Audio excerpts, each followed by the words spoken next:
Une nuit, tout a basculé. L'Europe se réveille sans gaz russe. Qui a vraiment perdu au change?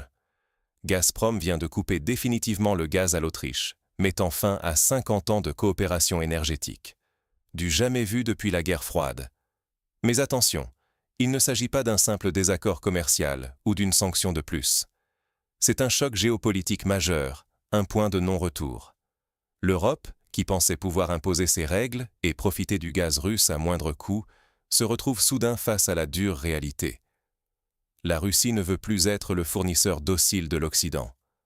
C'est elle qui impose désormais ses conditions et qui ferme le robinet sans hésiter. Résultat ?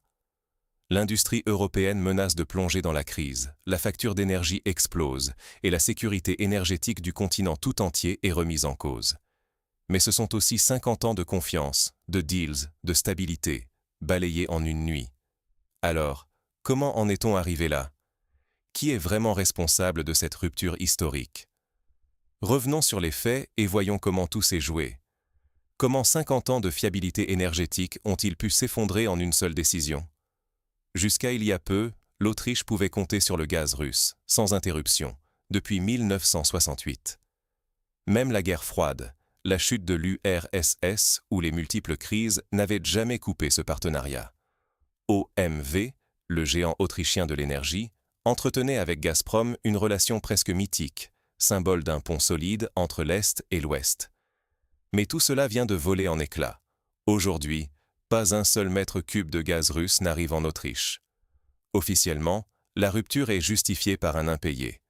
OMV aurait tenté de compenser une amende de 230 millions d'euros, imposée à Gazprom, en refusant de régler sa facture mensuelle, espérant déduire cette dette directement de ses paiements actuels.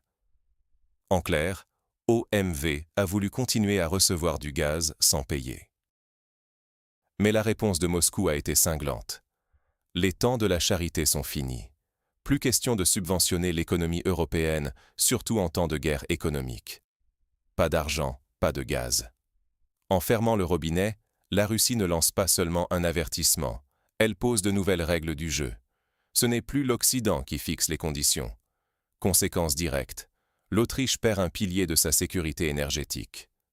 Derrière les paroles rassurantes du gouvernement autrichien se cachent des inquiétudes bien réelles. Les stocks de gaz ne sont pas infinis. Et si l'hiver est rude, l'économie du pays risque de plonger dans une crise énergétique sans précédent. Alors, comment cette spirale de rupture s'est-elle vraiment enclenchée? À qui la faute? Bataille de tribunaux et bras de fer politiques. L'affaire du gaz entre la Russie et l'Autriche tourne au règlement de compte. Tout commence par une décision de la Cour d'arbitrage de Stockholm, qui donne raison à OMV, le géant autrichien de l'énergie. Le paiement en roubles imposé par Moscou est jugé illégal. OMV, profitant de ce verdict, décide alors de compenser une amende qu'elle juge abusive en déduisant le montant directement de ses factures. Résultat, pendant plusieurs mois, OMV prélève du gaz russe, sans rien payer en retour. Forcément, côté russe, la pilule ne passe pas. Gazprom coupe immédiatement le robinet, dénonçant une exploitation pure et simple. C'est la fin de la philanthropie énergétique. Moscou refuse désormais d'offrir ses ressources à des partenaires perçus comme hostiles. À Vienne, c'est la panique contenue. Les responsables politiques tentent de rassurer la population. Les stocks de gaz sont encore remplis à 93%. Mais tout le monde sait que ça ne suffira pas si l'hiver est rude. L'Autriche dépend à 80% du gaz russe. Remplacer une telle quantité du jour au lendemain, c'est mission impossible. Le risque de pénurie est bien réel. Et avec lui, la flambée des prix du gaz et de l'électricité. Pour les ménages, c'est la menace d'une facture de chauffage qui explose. Pour l'industrie, chimie, métallurgie, engrais, c'est la rentabilité qui s'effondre, les faillites qui s'annoncent. Les économistes préviennent, une crise industrielle pourrait balayer des pans entiers de l'économie autrichienne, voire pousser certaines entreprises à délocaliser hors d'Europe.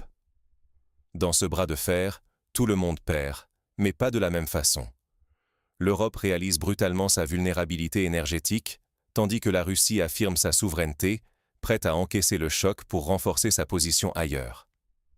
Mais alors, quelles alternatives s'offrent à l'Autriche? Et que perd vraiment la Russie dans cette rupture? Regardons ensemble ce que cette nouvelle ère énergétique signifie concrètement pour les deux camps. L'hiver approche. Choc thermique ou adaptation rapide?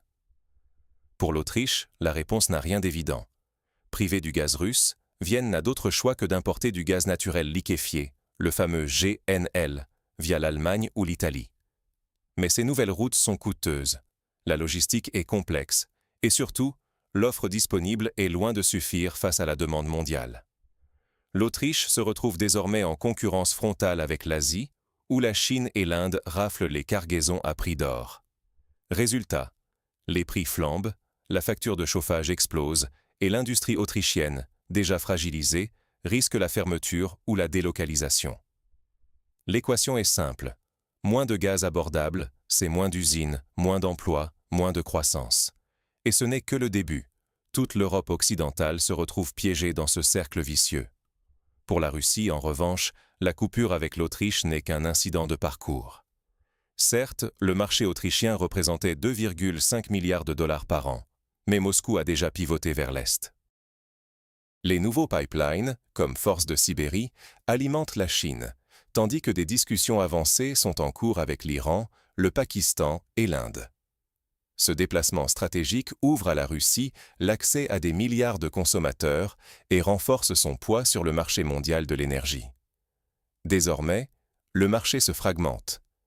D'un côté, l'Occident dépend de ressources de plus en plus chères et incertaines. De l'autre, l'Est construit un système autonome, avec ses propres règles et ses propres prix, moins soumis aux caprices politiques.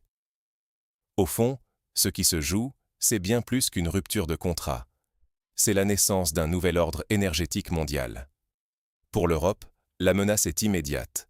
Crise énergétique, inflation, désindustrialisation. Pour la Russie, c'est un pari sur l'indépendance et l'influence. Mais derrière ce choc, une transformation géopolitique bien plus profonde se dessine. Quand la politique prime sur l'économie, tout le monde y perd, sauf ceux qui savent s'adapter. Aujourd'hui, la Russie impose ses règles, et ce n'est plus négociable. Pas de paiement en roubles, pas de gaz. L'époque où l'Europe dictait sa loi sur le marché énergétique mondial est révolue. Désormais, le pouvoir a changé de camp. La Russie n'est plus la station-service que l'Occident voulait contrôler. Elle devient l'architecte d'un nouvel ordre énergétique, où elle choisit elle-même ses partenaires et ses conditions. Le gaz russe s'oriente vers l'Asie, l'Amérique latine, l'Afrique, là où la demande est forte et où la politique ne bloque pas les flux. Pour l'Europe, la leçon est brutale. Pendant des décennies, la sécurité énergétique semblait acquise. Mais à force de rompre des contrats et d'imposer des sanctions pour des raisons politiques, certains pays se retrouvent aujourd'hui pris à leur propre piège. L'Autriche, qui se croyait à l'abri grâce à sa neutralité historique, découvre que la solidarité européenne a ses limites, et que le chauffage, lui, ne connaît pas de solidarité. Ce qui arrive à Vienne est un avertissement pour tout le continent. Rompre avec la Russie, c'est devoir affronter seul les conséquences, que ce soit la hausse des factures de gaz, le risque de pénurie ou la perte de compétitivité pour l'industrie. Du côté russe, ce basculement s'accompagne d'un message clair. La Russie ne tolérera plus d'être exploitée, ni de servir de joker géopolitique aux puissances occidentales. Le jeu a changé.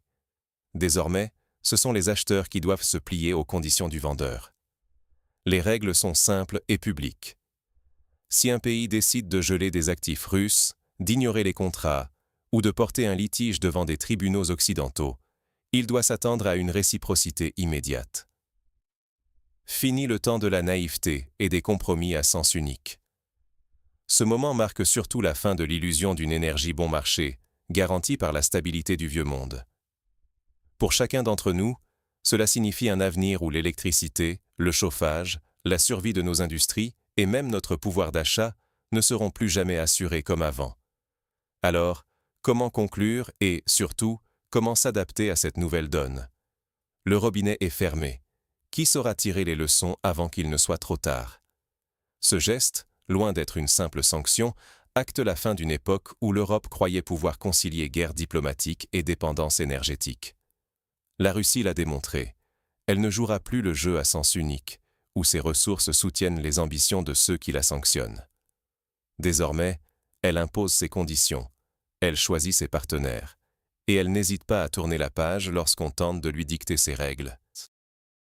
Ce n'est pas seulement le gaz qui s'arrête à la frontière autrichienne, c'est une illusion qui se brise, celle d'un monde où l'économie resterait à l'abri des secousses géopolitiques. Pour les Européens, le risque est immense. Rester passif, c'est accepter la précarité, voir grimper les factures, voire affaiblir toute l'industrie et le pouvoir d'achat. L'hiver prochain pourrait rimer avec incertitude, voire avec froid et renoncement.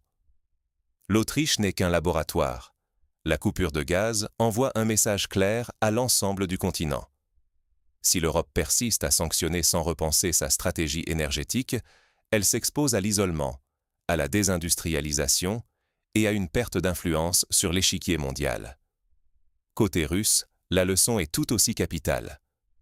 La diversification vers l'Est, le développement de nouveaux marchés, l'affirmation d'une souveraineté économique assumée, la Russie s'adapte, se renforce et trouve de nouveaux alliés, loin de l'hégémonie occidentale. Ce tournant marque la naissance d'un nouvel ordre énergétique mondial, où chaque acteur doit réévaluer sa place. En définitive, ce jour n'entrera pas dans l'histoire comme celui où le gaz s'est arrêté, mais comme celui où le monde a changé de cap. L'illusion d'un commerce hors sol, déconnecté des tensions entre États, s'effondre. À nous tous de comprendre ce que cela exige. Lucidité, anticipation et courage d'agir avant qu'il ne soit trop tard. Car désormais, attendre, c'est reculer.